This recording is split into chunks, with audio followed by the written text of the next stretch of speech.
Yesterday we were discussing about central limit theorem. What does that central limit theorem say? No matter what distribution the population follows. So we know that there is one we know that there will be population. We always take out or we try to get access to small samples and then we make statements about the entire population. So suppose this is the population and this is the sample that we have taken. No matter what distribution this population follows, it might follow binomial, Poisson, log normal, exponential, any distribution, no matter what distribution the population follows, when you actually look into the sample, when you take a sample and take the mean or sum of the sample. Suppose the sample has numbers 1, 6, 8, 9, etc. You take a simple average of this and this is for sample 1. On similar fashion, take out another sample, sample 2. Okay, let the numbers be say 10, 16, 18, 1, so on and so forth. Take average of this number as well. On similar lines, if you keep taking samples and if you keep taking the averages or mean of these values or these samples, the distribution will turn out to follow normal distribution. Yeah, distribution will converge to a normal distribution. So that is central limit theorem. Second thing is, as and how the sample size increases, distribution of sample mean will be more and more centered. Okay, with 5, this is how your sample mean distribution looks like. With 10, this is how it looks like. With 20, this is how it looks like. With 30, this is how it looks like. Yeah, it becomes more and more normal. Right? It becomes more and more normal curve. All right.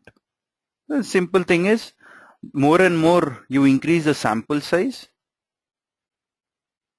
the sample mean normal distribution will increase. All right, here are a few examples of central limit theorem. Sales for one store of a chain may not be normal. Okay, if there is one store, say you have Shoppers Stop or Walmart. If there is one store, the data might not be normal. But if we take the sales of several stores of the same chain, the total may be normally distributed. Then height of a stack of parts may be normally distributed, even if the height of individual parts may not be normally distributed. The time you arrive at office, it might be normally distributed, even if all traffic lights are not normally distributed. When do you get red signal? When do you get green signal? Even if that is not normally distributed, the time that it takes for you to arrive at office is normally distributed. All right, let us look at sigma and sigma level. Sigma is a Greek letter which is used globally. Yeah, it is used to describe variation of variables and it is also called standard deviation. And this is how you represent that. Standard deviation. Performance of processes is called sigma level. You represent it by Z value. And then you have this summation, which is also called as sigma. Then sigma level determines how capable a process is in terms of producing a product or service with consistent quality. This we have already done. If you remember, we have already done it in green belt. A sigma level refers to a process which follows normal curve. Yeah, has average equal to center of specification and has only 2 defects out of 1 billion opportunities. All this is kind of gyan, you can just read and make sense out of that. But we use sigma level to measure how capable the process is. Where do I stand as of today? In order to know that, I use sigma level. Sigma level performance measuring parameter can be of 2 types. One is short term and the other is long term. Depending on whether you are speaking about short term variation or long term variation. For example, if I'm measuring a process only for the month of Jan, and if I'm commenting on the performance, I use sigma level short term. If I'm measuring the performance from Jan till December, then I use sigma level long term. Right? If it's for short duration, then I'll use sigma short term. If I'm measuring process for 1 year or 2 years or 3 years, I use sigma long term. Now, what is sigma level once again? Sigma level is a metric which can be measured for a process by finding out the number of standard deviations between the center and the nearest specification limit. So suppose if this is your curve and this is your mean, if I fit in one standard deviation, my sigma level will be 1. If I can fit in 2 standard deviations, then my sigma level will be 2. If I'm fitting in 3 standard deviations, then my sigma level will be 3. If I can fit in 4 standard deviations, my sigma level will be 4. If I'm fitting in 5, 6 standard deviations, my sigma level will be 6. And only if my sigma level is 6, I can say that my process is operating at 6 sigma level. All right. So smaller the variation, that means, oh sorry, my bad. This is mean. Smaller the variation, this is the variation from mean to standard deviation. If this is small, then more number of standard deviations can fit between this mean to the specification limits. Here are the specification limits. And higher is the sigma level. Higher is the sigma level. And better is the process or product performance.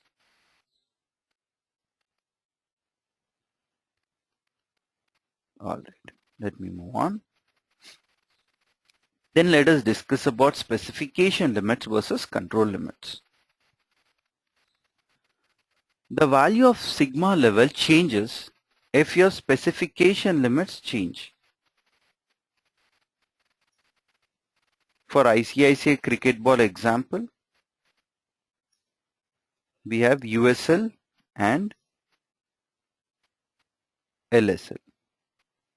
USL is 229 mm, ICC cricket ball circumference, right? 229 mm and LSL is 224 mm. Right? If these specification limits change, then your sigma level is going to change. And these limits are determined by your customer. Yeah, most of the times These are indirect values, and these need to be cultivated before the process performance is decided. And control limits are calculated based on the existing performance of the process. For example, there is one cricket ball whose circumference is 228 mm. Second cricket ball whose circumference is 227 mm. Third cricket ball again 228 mm. Then 226 mm. Then 228. Then 229 maybe. In this way, if you keep plotting your data points, then control limits get calculated, which are called as UCL and LCL. These control limits get calculated based on the data points that you are entering. Based on these data points, the control limits are calculated. But specification limits are not calculated, they are provided by the customer, right? The specification limits are not calculated by the data points. Only control limits are calculated by the data that you are entering. So that speaks about your existing performance of the process. Limits that are established for the process, they do not reflect how the process is actually performing. Specification limits will not tell you how your process is actually performing. Specification limits are based on the customer requirements, and they are going to detail how one wants the process to behave. Then we have control limits. They are horizontal reference lines located above and below the center line. They are used to judge whether there is evidence that the process is in control. Normally, control charts are taken at process mean plus or minus 3 sigma. That means, my bad, let me draw it in this way. Suppose these are the specification limits, right? Then normally, these control limits, UCL and LCL, will be at mean plus or minus 3 standard deviation, that is mu plus or minus 3 standard deviation. If I'm entering data points 1, 2, 3, so on and so forth, I take the average of this, I put it here in mu.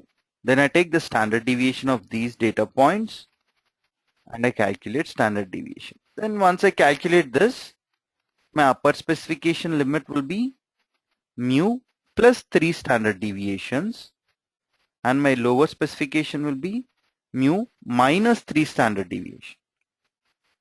This is how I calculate.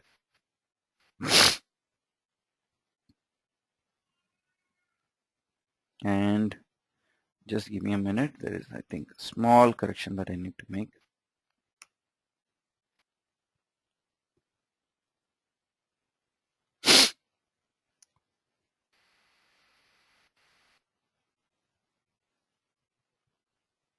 All right.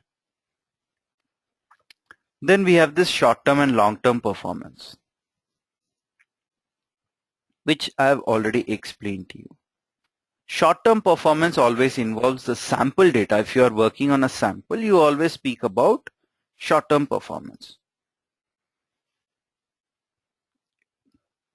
If you're speaking about long-term performance, then you always involve the entire population data.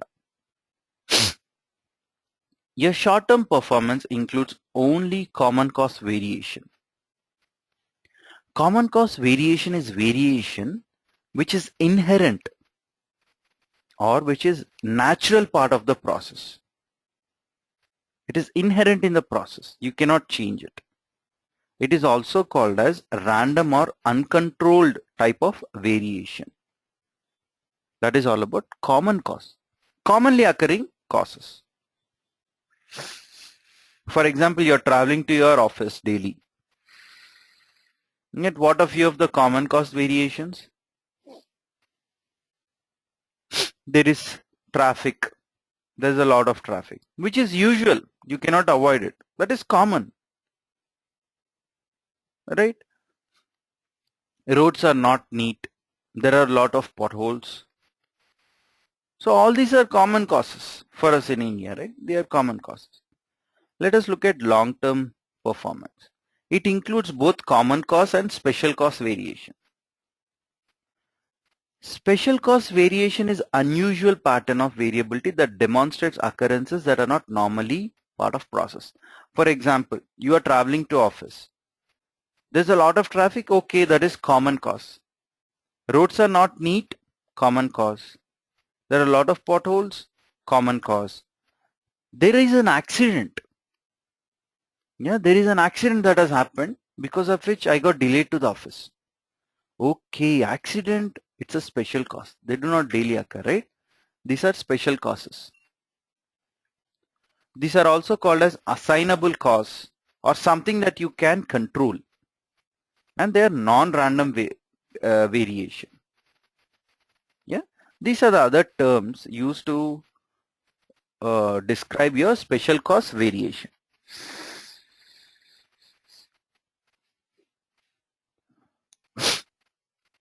This is used to calculate, or this is calculated using the best subgroup from rational subgrouping. What is a subgroup? Suppose I have 10 machines which are manufacturing Coca-Cola bottles. Coca-Cola bottles are manufactured by 10 machines. Machine 1, if I am taking a sample of Coke bottles which are manufactured only by machine 1, it is called as subgroup 1. If I am sampling Coke bottles only from machine 2, it is called as subgroup 2. In this way, you call it as a best subgroup, or out of these many machines, you pick up the best machine, and then if you're doing a sample and doing analysis on that, that is called as choosing the best subgroup. It determines how capable the process is. But here, it describes the performance of the process for long term, not just for 1 month, 2 months, or 3 months. You determine your process performance for 1 year, 2 years, 3 years, long term. That is when you use this long-term performance. So for short term it is ZST. For long term it is called as ZLT. Yeah, so everything is theory. I have one other small correction, sorry.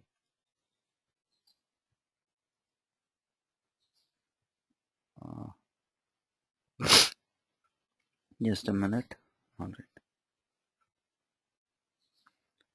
Let us discuss about process dynamics now. A process can be affected by common causes and also special causes. As I've told you, common cause is what? Which is inherent in the process.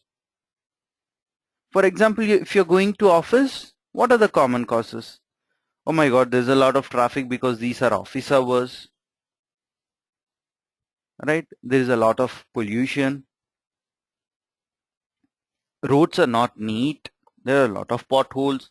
All these are common causes, at least for us here in India. Right? What are special causes? Someone has digged a hole, which is causing traffic congestion and then delay for you to reach office. Or there is suddenly an accident because of which entire traffic is being diverted and hence it's delaying your process. These are all special causes. So the common and special causes may occur due to change in operator.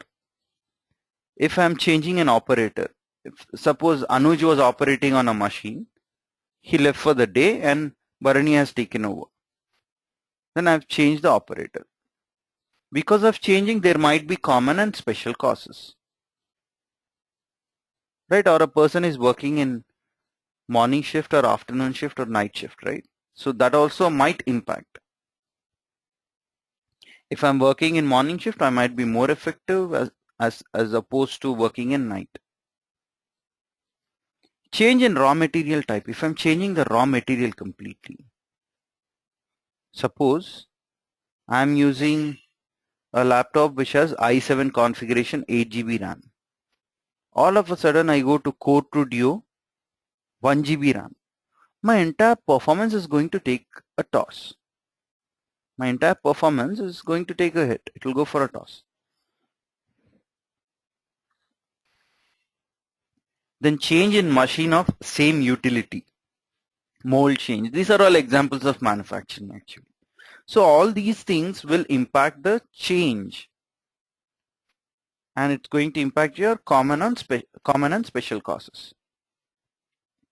All the mentioned causes do not let the process mean to fall exactly at the target.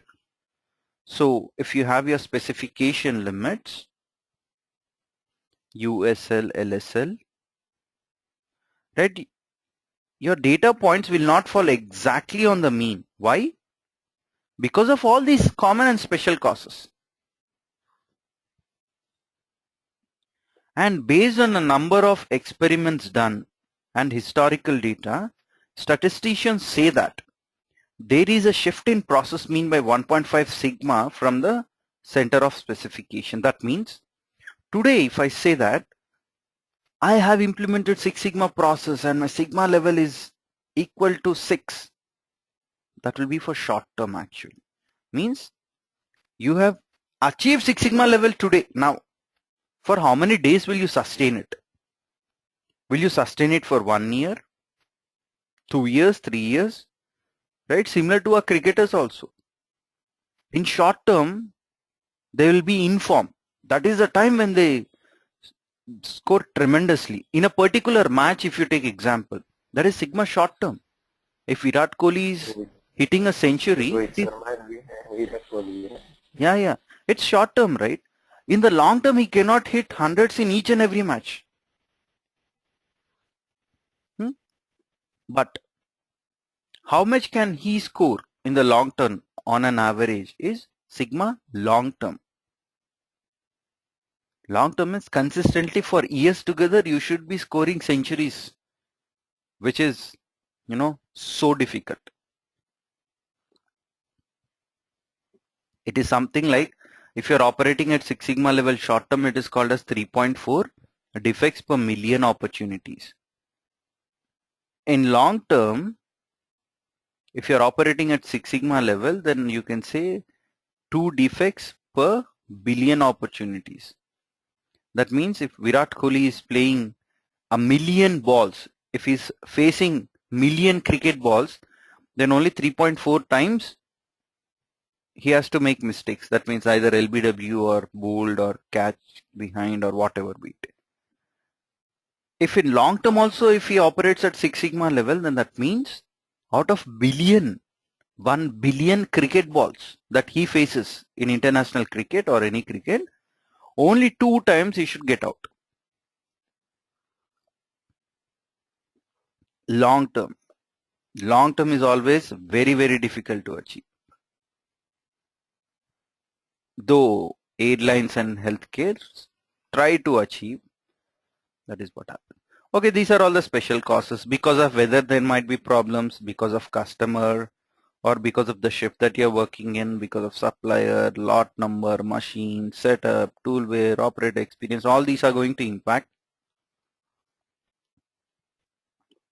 Sorry, all these are going to impact your process performance. Subgrouping. So never knowingly subgroup unlike things together. Each subgroup must be logically homogeneous. That means if I'm sampling Coke bottles, I might be having various machines. Machine 1, it might be manufacturing Coke bottles. Parallelly, I have machine 2 running, which also manufactures Coke bottles. Machine 3 also manufactures Coke bottles. Do not combine all these and then measure your process performance. Doesn't help. It's not going to help. Do not combine all these. Okay, and one more thing is minimize the variation within subgroup. Within this is a subgroup. Machine 1 is a subgroup. Within this, whatever Coke bottles are manufactured, ensure that all the Coke bottles which are coming out, their height is the same, their weight is the same. Till what level they have filled the Coke within these bottles is the same. Ensure that that variation is minimized. And one more thing is, try to maximize the variation between machine 1 and machine 2 because they are different. Machine 1, 2, 3, these are different. These are different subgroups for me.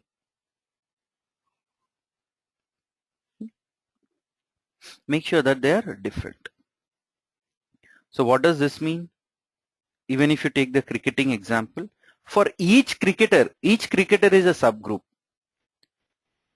Right? Minimize the mistakes that each cricketer is doing. But we want someone to open the innings, we want someone to bat, we want someone to bowl, we want someone to be an all-rounder. So what are we doing? We are maximizing the differences between the various cricketers. We don't want everyone of similar nature. That would not form a strong cricket team or strong football team or a hockey team. In order to form a strong team, what should you do? You need to have people with different skills, even in your team, even in our team. Or, sorry, whenever we are setting up a new company, this is what we have to see. One person should be good at website development. One person should be good at social media marketing. Another person should be good at search engine optimization. Another person should be good at marketing. Another person should be good at something else. So if you have that mixture of people, your company will be a success. If you say that we are 5 software developers, let us start a company, then it will become difficult. Then success rate is minimized. So in this way, we will have to ensure that we minimize the variation of each subgroup and maximize the opportunity of variation between subgroups.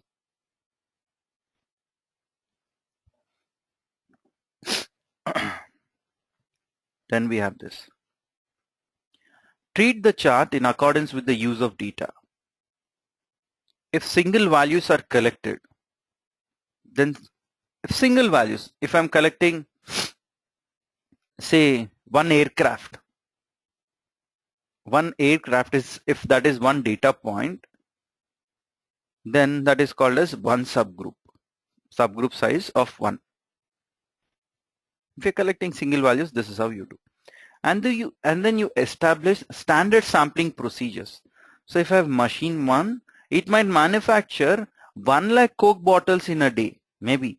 Am I going to go and review all 1 lakh Coke bottles? It will be difficult for me. In order to go and inspect all 1 lakh, it might take another 1 month or so. So instead, I'll pick up only, say, 100 Coke bottles from this machine 1. I'll pick up another 100 Coke bottles from machine 2 for my inspection purpose, for my analysis purpose, in order to know where my process stands for all these purposes. This is subgrouping. You minimize the variation within subgroup and maximize the variation between subgroups.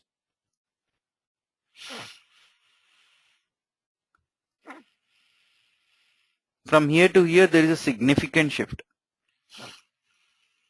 So that is because of some special cause. But if I take this small portion, then that is because of a common cause. There's a small variation. Right? That is how I represent.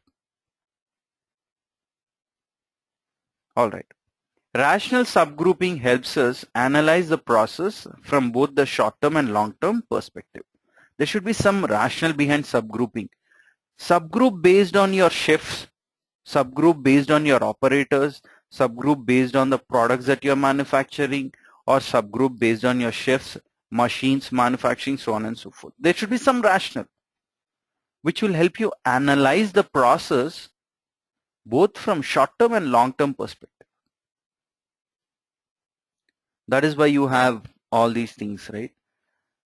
For example, if you take example of captaincy, they classify it. They subgroup it saying that for T20, Mahendra Singh performance is so much as a captain. Right? Again, same Mahendra Singh Dhoni is evaluated based on his wicket keeping skills also. They'll say in T20, Mahendra Singh Dhoni's wicket keeping performance is so much. He has done so many stumpings, he has taken so many catches and so many runouts. Again, another subgroup can be MS Dhoni in one-day cricket.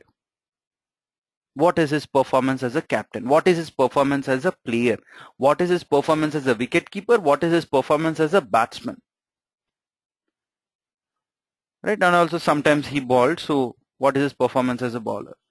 Then in Test cricket, what is his performance? Within India, what is his performance? In subcontinent, what is his performance? In overseas, the Indian team is going to Australia. So in Australia, what will their performance be?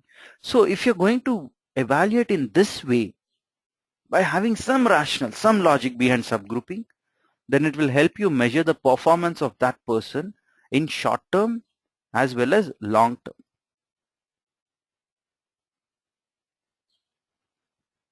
All right, here is an example. An injection molding process is used to make refrigerator door handles. Door handles refrigerator, this is used to make.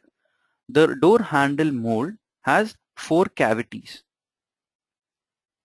4 cavity, it forms 4 handles at a time. Okay, it has 4 outlets kind of. That injection molding process will at a time give you 4 handles. You are investigating premature door handle failures in the field and you suspect variation in thickness as a potential root cause. Right? Within an year, door handle breaks. Within 2 years, it breaks. Within 6 months or 1 year, it breaks. So you feel that the thickness of this door handle is a cause. A snapshot of data from successive production cycles is represented below, representing each of the 4 cavities over time measured in millimeters. So you want to measure the thickness in millimeters. Assume that this data that is represented here is from a larger sample. I'm just showing you 4 production cycles. What would be the rational subgrouping approach? Will it be based on cavity wise or production cycle wise? Yeah, Anuj, what will your answer be for this?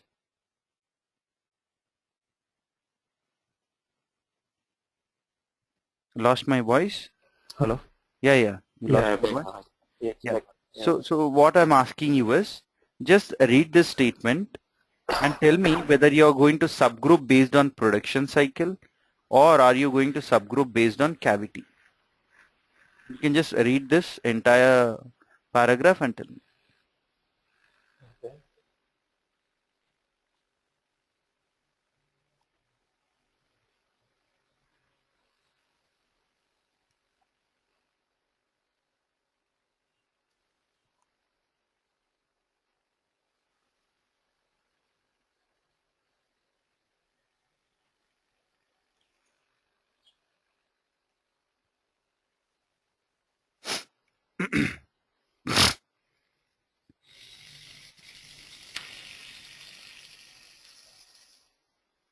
I'm confused.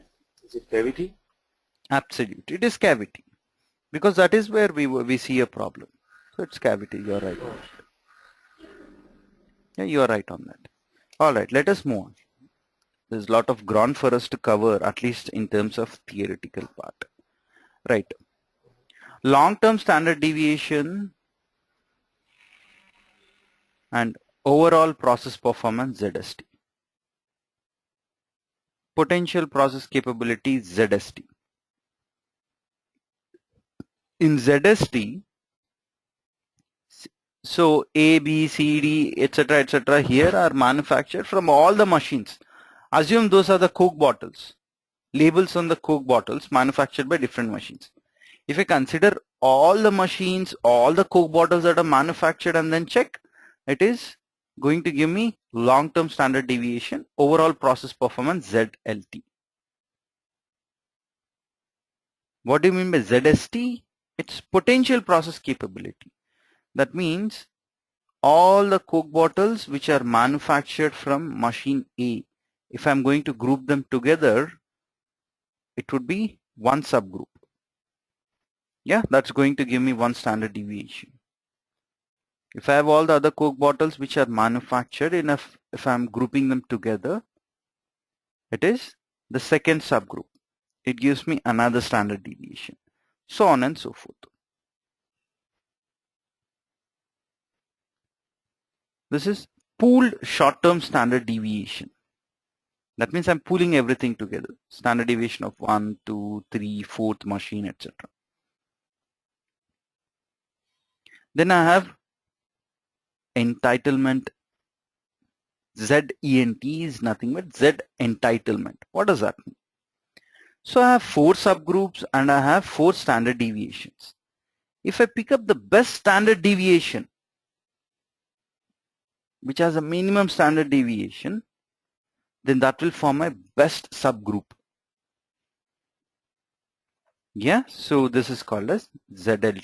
This is ZSLT, all the machines, ZST only for individual machine Coke bottles. If I calculate, Z entitlement is if I pick up the best subgroup, which has the best standard deviation, then that would be called as your Z entitlement.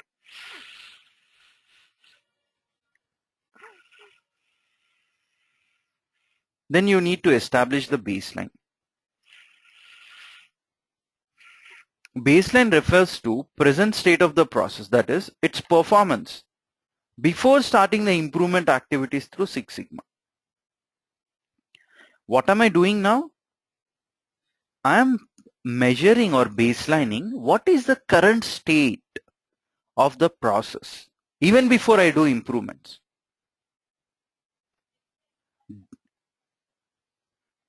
And this data taken is the data corrected after your MSA, measurement system analysis, after you do the measurement system analysis, right? After that, you collect the data and based on that data, you baseline the performance. We have discussed DPMO and sigma level already. Let us use how to find these for the baseline data and goal. Okay, so sigma level in a project can be for current long-term performance, generally for 12 months data, ZLT, or it can be for short-term performance, ZST, or you can have a goal, Z goal and then Z entitlement. Z entitlement is nothing but from the subgroups, I pick up the best subgroup. All right, so I think I see and yet another mistake here. Correct that.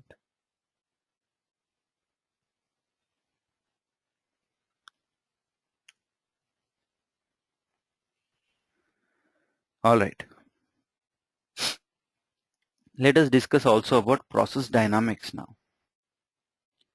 Mean of the short-term process drifts by 1.5 sigma over a long period. So what does this mean? So sustaining my sigma level is equal to 6 over a long term would be difficult. Yeah, so what does that mean? If in short term, if I'm operating at 6 sigma, then in long term, the same short term 6 would translate to 4.5. And based on various experiments and statistics, this has been proved that there will be a process drift by 1.5 sigma. So if the short term is 6, this will be 4.5. If the short term sigma level is suppose 4.5, short term is 4.5, then long term would be 3.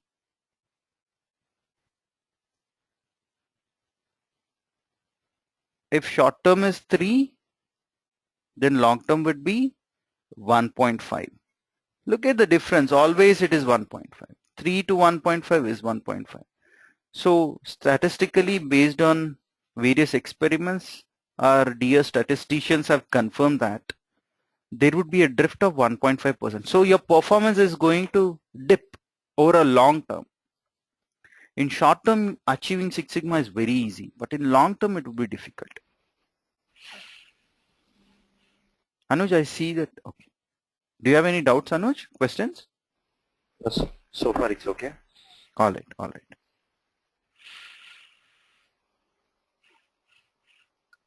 All right. What has happened here? Process mean can move to the left or right by 1.5 standard deviation from the center of the specification. If this is the center of the specification and these are the specification limits, then it can move by say 1.5%.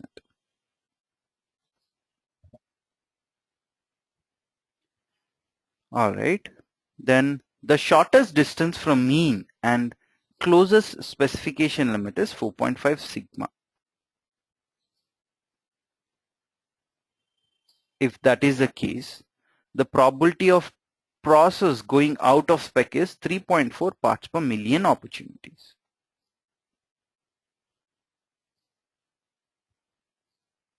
If the shortest distance, that means if your mean, let me show it here.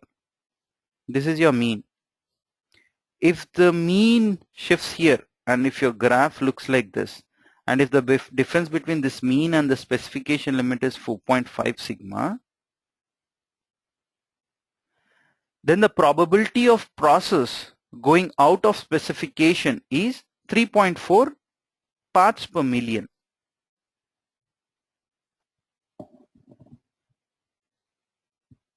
And if the process can move to the left or right by 1.5 sigma from center of specification, that is a static process. And this is the dynamic process. All right, those are related to your things. Okay, let us look into sigma level measurements. If you're operating at 2 sigma short term, then there is a 1.5 sigma shift.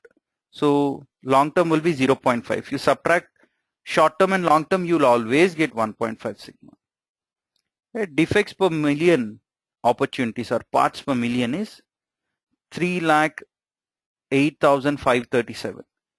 If I'm operating at 6 sigma level, short term, long term would be 4.5, it is 3.4 defects per million opportunities. If this becomes 6 here, this will become 7.5 sigma, and then you'll have 2 defects per billion opportunities. Slightly changes. Okay, if your ZST is 6, that means you have a good technology and then you have a good process in place. Okay, from poor technology, you're moving to the good technology part. And from good process control, you're maintaining that. Yeah, that is ZST. And then let us move on further. Let us discuss about Z bench. Shall we continue from next time? Or? Yes, I was also thinking about that. All right. We'll just continue from next time. Now I'll